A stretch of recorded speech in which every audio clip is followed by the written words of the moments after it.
Hello, friends and enemies. So the conservative right has a woman problem. We've known this for a while. It's nothing new. However, New York Magazine just released this article saying that women are leaving the MAGA movement because they find the movement cruel and fickle to women. They blame sexism as the problem. First of all, it references the no-fault divorce, which I myself am a victim of, so therefore I think I can speak to it in a way that most other people can't. The no-fault divorce is evil. Before the no-fault divorce, if a man cheated on you and left you with nothing, he would go to jail. I would much rather have that and some punishment and some accountability for infidelity than just being left. Secondly, this article talks about Nick Fuentes and the disgusting and abhorrent things he has said about women. Now, Nick Fuentes is basically a gross incel who watches gay porn and blames it on the IDF. Still never getting over that, by the way. Nick Fuentes is not the new right. He's a psychopath. Now, where I come in on this article and my problem with it is that it doesn't just report on what Nick Fuentes said, but it relates them and equates them with what my friend Scott Yenner says.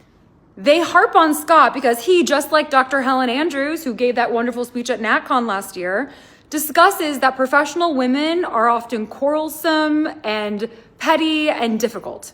I've had a ton of female bosses, and I can tell you, I would so much rather work for a man than a woman. He's right. Women can be petty, passive-aggressive, backstabbing, annoying, and they're almost all either like drinking too much or on antidepressants to counteract whatever birth control they're on. Scott Yenner and Nick Fuentes are not the same. The right doesn't see women as subhuman playthings like this article would like you to believe. Quite the contrary.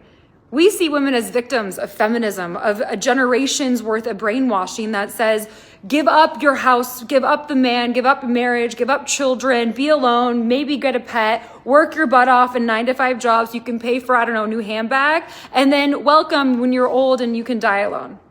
With what? That's not a meaningful life.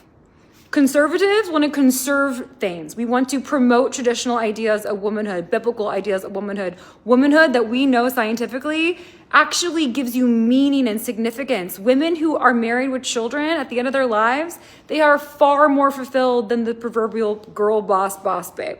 To lump them together as some sort of package deal is just another poor attempt by New York Magazine and all the crazy leftist lunatic liberals to sell you a lie, to try to get more of the women vote away from conservatives since it's a midterm year, to try to make women believe that the right doesn't have their back or their best interest in mind, when the opposite is true. So ladies, don't fall for it, all right? Don't fall for the propaganda. Be smarter, please. I don't want to have to be mean.